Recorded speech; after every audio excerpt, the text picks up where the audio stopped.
पढ़ने वाले हैं भाषा और बोली में अंतर। बहुत ही मोस्ट इम्पॉर्टेंट क्वेश्चन है आप लोगों का।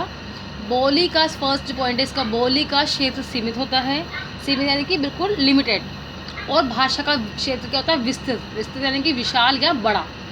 सेकंड पॉइंट है भाषा का प्रयोग साहित्य रचना में किया जाता है, जबकि बोली का बोलचाल में। ये साहित्यिक रचना के लिए भाषा का प्रयोग करते हैं, जबकि बोली का बोलचाल, सिर्फ बोल सकते हैं, आपस में बातचीत कर सकते हो आप, ठीक है।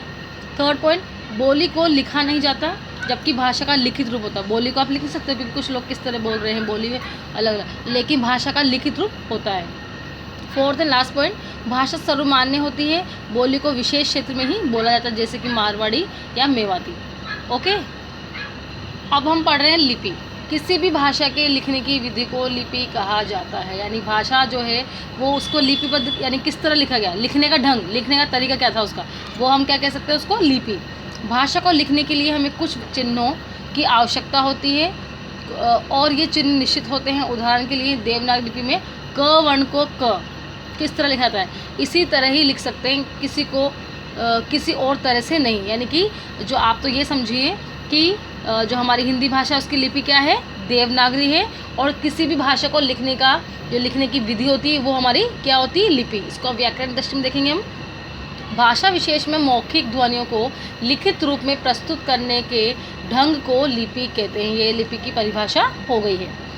प्रत्येक भाषा की अपनी एक लिपि होती है, जैसे हिंदी भाषा की लिपि क्या है, देवनागरी में कई बार आपको बोल चुकी हूँ, आप ध्यान से सुनिए और याद रखिए।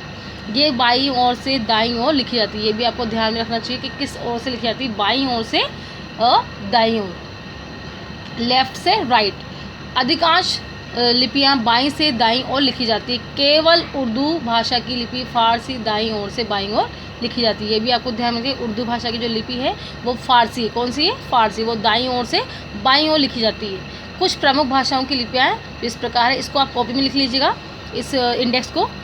भाषा और लिपि, हिंदी की क्या है, देवनागरी है, संस्कृत की भी देवनागरी है, बांग्ला की भी बांग्ला है, मराठी की भी देवनागरी है, पंजाबी गुरुमुखी में लिखी जाती है, अंग्रेजी रोमन में लिखी जाती है, यूरोपीय भाषाएं रोमन में लिखी जाती है, उर्दू फारसी में लिखी जाती है, तमिल में लिखी जाती है, ओडिया में लिखी जाती है। ठीक, अब हम कुछ रोचक तथ्य जान लेते हैं कि भारत की प्राचीनतम लिपि का नाम ब्राह्मी लिपि। ये तो हमने अभी जो हम लोगों ने देखा लिपि है कि किसी भाषा को लिखने का जो विधि है उसे लिपि कहते हैं, ये तो हमने जान लिया।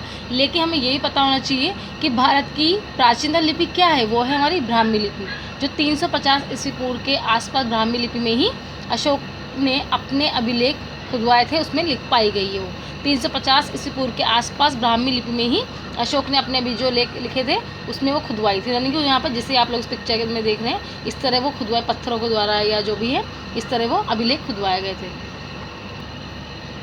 ठीक है बच्चों, अभी हम लोगों ने जान लिया है कि भारत की प्राचीनतम लिपि ब्राह्मी लिपि है, और आपको ये भी ध्यान रखना है कि जो हमारी हिंदी की भाषा की लिपि क्या है, देवनागरी लिपि है। ठीक है, जितना मैंने भी आपको समझाया बोली और भाषा में और लिपि, वो आप लोग ध्यान से याद करिएगा उनको। ठीक है, ओके, नेक्स्ट क्लास में मिलते हैं। Okay, bye.